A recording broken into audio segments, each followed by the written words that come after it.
नमस्कार मंडळी. माझं यूट्यूब चॅनल कवितांच्या ओळी याला तुम्ही जो भरभरून प्रतिसाद दिला आहे, तुमचं प्रेम, तुमच्या शुभेच्छा आणि सगळ्यात महत्त्वाचं तुमचा आशीर्वाद, या सगळ्यासाठी तुम्हा सर्वांचे मनःपूर्वक धन्यवाद. तुमचा आशीर्वाद आणि प्रेम याच्या बळावर एक शिवधनुष्य उचलण्याचा प्रयत्न करतोय. ते खरंच एक शिवधनुष्य आहे आणि तुमची साथ मला राहील अशी आशा करतोय. कवितांच्या ओळी, पुष्प तिसरे, ग्रेस. कवीचं नाव माणिक गोडघाटे. जन्म 10 मे 1937. टोपण नाव ग्रेस. इनग्रिड बर्गमन या पाश्चात्य अभिनेत्रीच्या अभिनयाने प्रभावित होऊन गोडघाट्यांनी ग्रेस हे साहित्यिक नाव धारण केले. The in of the sixth happiness या बोलपटात इनग्रिड संबंधी शी इज इन ग्रेस असं वाक्य होतं. हा बोलपट पाहत असताना तिने आपल्याला शीळ घातलेली आहे असं गोडघाट्यांना वाटलं आणि त्या लहरींनी आपल्या आत्म्यावरची धूळ उडाली आणि प्रतिभा रूपाचा पहिला साक्षात्कार आपल्याला इनग्रिडमध्ये झाला आणि तिचं हेच ऋण आठवीत राहण्यासाठी त्यांनी ग्रेस हे नाव धारण केलं. पहिली कविता सादर करतोय. राधेस जो मिळाला तो एकटाच उरला. स्वर्गातून आणलेला प्राजक्त सत्यभामेने एकदा असाच बळजोरीने आपल्या अंगणात लावून घेतला. जीवाला आलेलं पांगळेपण हव्यास्फूर्तीच्या कुबडीने सावरण्यासाठी. पण ते स्वर्गीय रोप देखील हिरहिरीने फोफावलं आणि भिंतीवरून झुकून रुक्मिणीच्या अंगणात आपली फुलं ढाळू लागले. सत्यभामेचा चडफडाट झालाच, पण रुक्मिणीलाही झाडाचं मूळ मिळालं नाही ते नाहीच. स्वर्गीय वृक्षाच्या अवयवांचं पृथक्करण करून कृष्णाने त्या पांगळ्या बायकांना एक खेळ देऊन टाकला आणि स्वतः मोकळा झाला. प्रेमापेक्षा प्रेमाच्या खुणाच शिरोधार्य मानल्या दोघींनी आणि कृष्णाने हे पूर्त ओळखलं असणार आहे. म्हणूनच त्याने या विकृत मत्सराचे प्रतीक अंगणात खोचून दिले. राधेसाठी त्यांनी असला वृक्ष कधी आणलाच नसता, कारण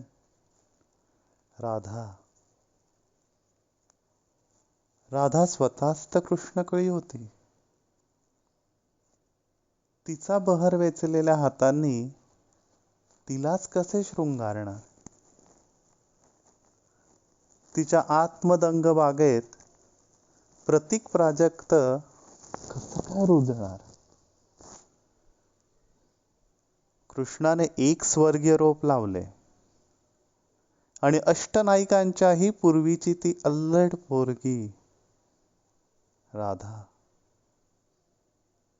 राधा हीच शेवटी कृष्ण प्रीतीचे प्रतीक होऊन बसली. असतील लाख कृष्ण कालिंदीच्या तटाला, असतील लाख कृष्ण कालिंदीच्या तटाला, राधेस जो मिळाला तो एकटाच उरला, तो एकटाच उरला.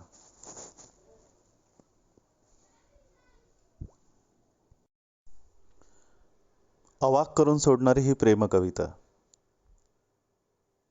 कृष्ण, राधा, रुक्मिणी आणि सत्यभामा यांना घेऊन केलेली.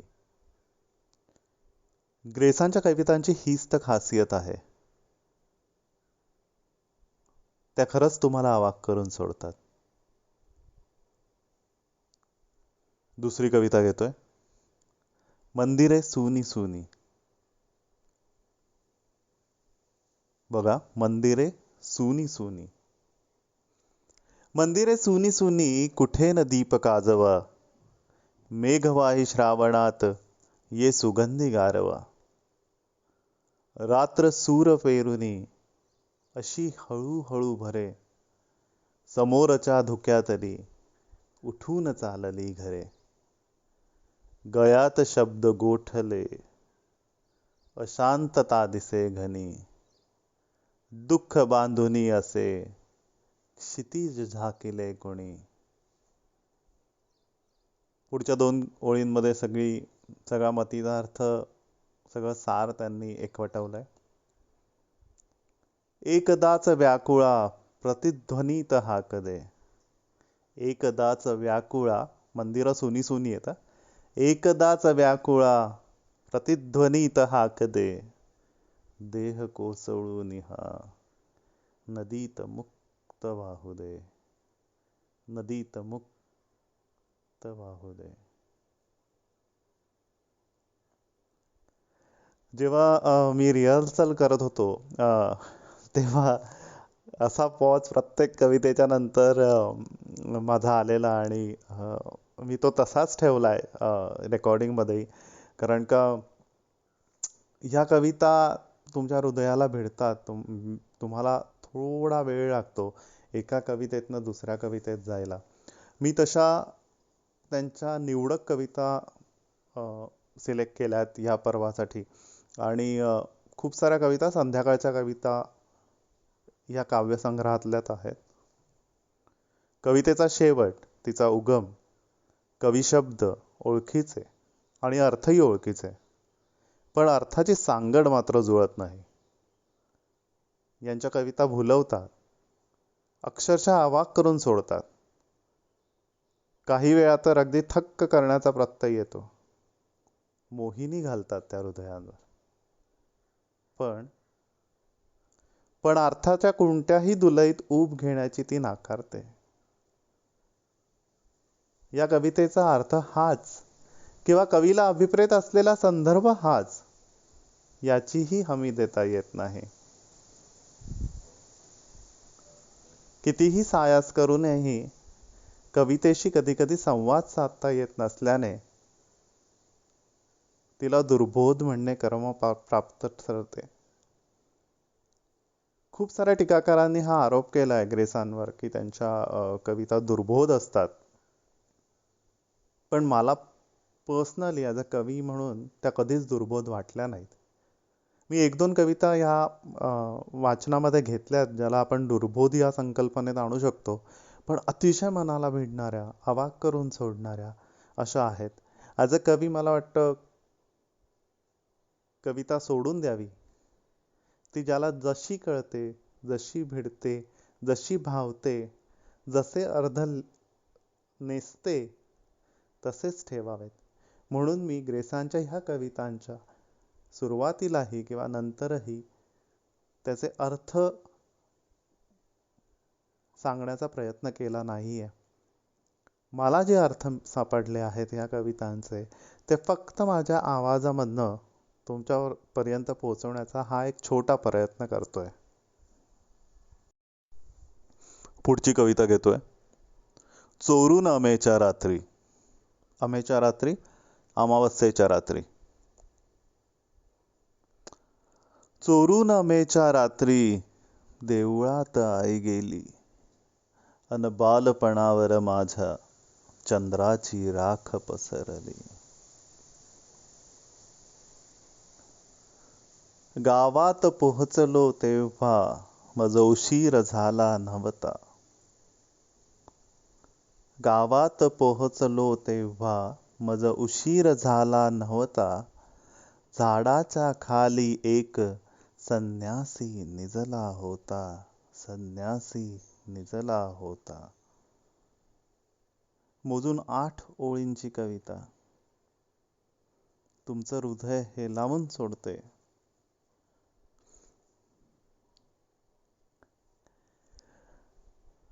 पुढची कविता माझी अतिशय आवडीची कविता आहे. पाऊस.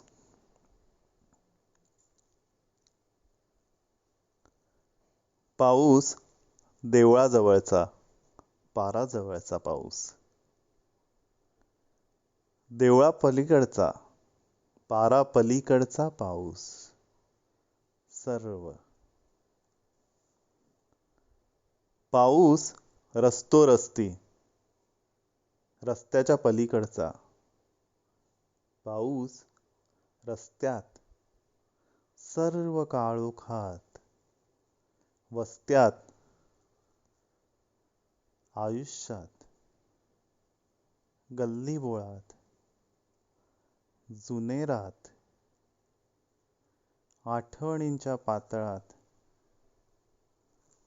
समईत. पाऊस डोळ्यात, सर्व.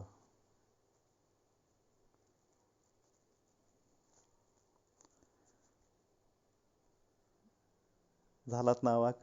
परत जाऊन ऐका ही कविता, मी अशी विनंती करेन. मला खूप इच्छा होते परत घ्यायची. तो पाऊस हा संदर्भ डोळ्यापर्यंत आलेला आहे. कृपया परत जाऊन ऐका. तुम्हाला दरवेळेस ऐकाल तेव्हा नवीन त्याचे पैलू समोर येतील. अजून एक कविता पुढची. चर्च, खूप नावाजलेली त्यांची कविता आहे. धुक्यात हरवलेल्या संध्याकाळी चर्चच्या घंटा वाजतात. हळूच भविष्याची कवाडे उलगडतात, खिन्नतेची बासरी वाजवत. मनाची हुरहुर शिगेला पोचते, पवित्र घंटानादात हरवते. धुक्यात हरवलेले चर्चही स्तब्ध, जीव घेणी शांतता. विचारही निशब्द, स्वतःचा जीव घेणा शोध घेत. धुके काळीत चिरून शिरते आत आत, पूर्ण अंतरंगात. एक अनामिक अस्वस्थता मेल्या मनात. धुके क्रुसाला घट्ट आवळते, उपाशी विधवेच्या आवेगाने. तरीही चर्चच्या घंटा निनादतात. शरीर कोसळून पडते. उन्मादी पश्चातापाने.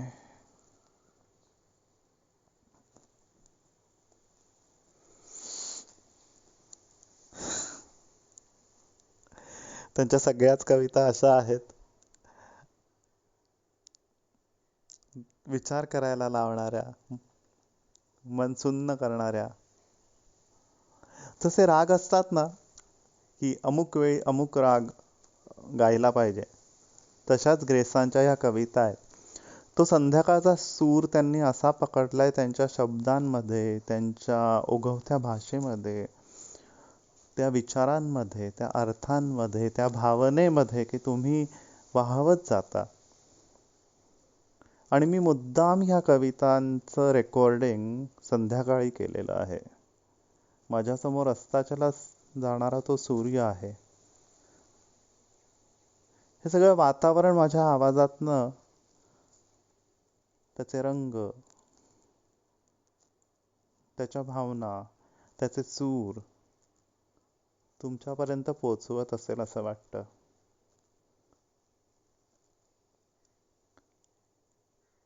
पर्टिक्युलरली हा व्हिडिओ जो मी शेअर करतोय, तो एखाद्याच अशा हरवलेल्या संध्याकाळी निवांत बाल्कनीत बसून जरूर ऐका.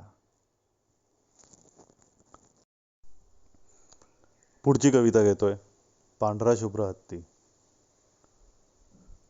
दुर्बोध म्हणता येतील अशापैकी ही एक कविता घेतली आहे मी, आणि याच्या पुढची एक निवडली आहे.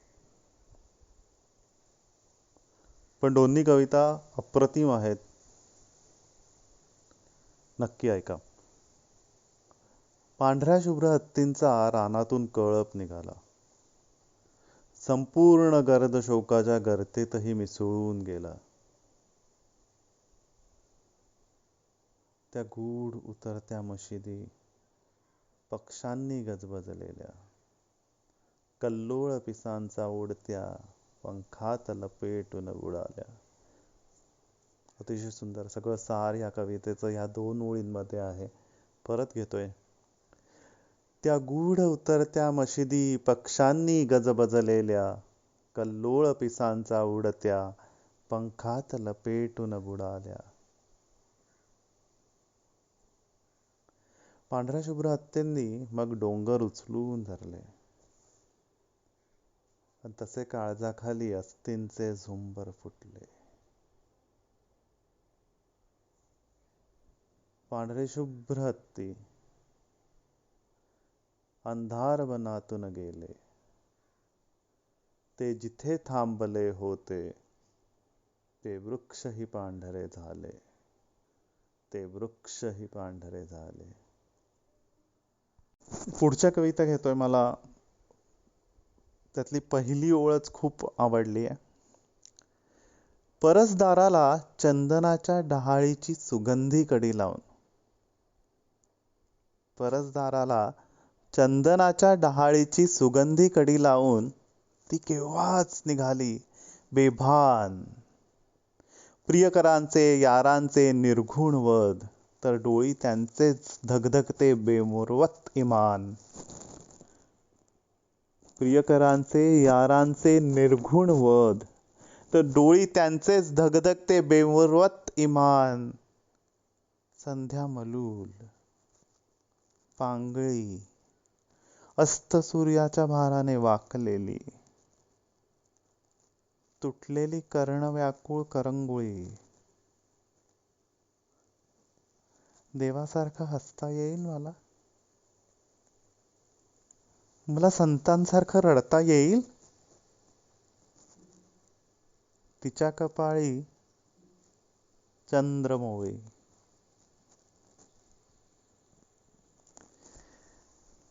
ही कविता ही अजून एकदा ऐका परत मागे जाऊन. पहिल्या ओळीतच सुंदर लिहिलं आहे त्यांनी. परसदाराला चंदनाच्या डहाळीची सुगंधी कढी लावून. ह्या एका ओळीमध्ये सगळा सार आहे. तुम्हाला कशी भिडतीये ही कविता ती, किंवा तुमच्या मनात काय विचार येतात ते नक्की परत एकदा ही कविता ऐका.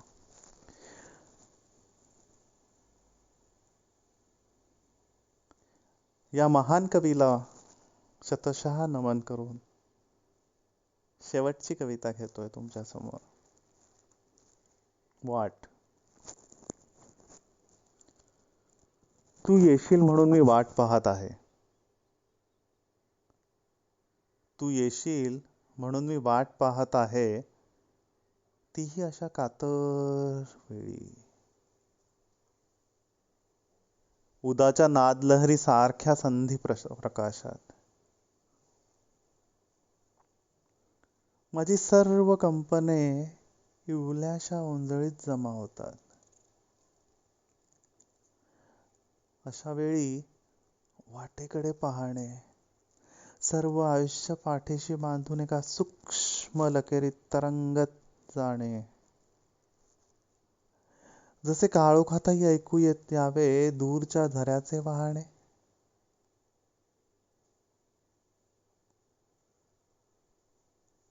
मी पाहतो झाडांकडे, पहाडांकडे. तू येशील, तू येशील म्हणून अज्ञानाच्या पारावरती एक नसलेली पणती लावून देतो. आणि आई नसलेल्या पोरासारखे हे माझे शहाणे डोळे हलकेच सोडून देतो नदीच्या प्रवाहात. हलकेच सोडून देतो.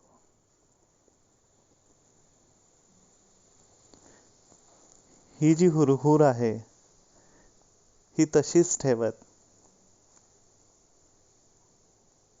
मी परत येईन चौथं पुष्प घेऊन तुमच्या लाडक्या YouTube चॅनलवर कवितेंच्या ओळी. मला ऐकण्याबद्दल खूप खूप धन्यवाद.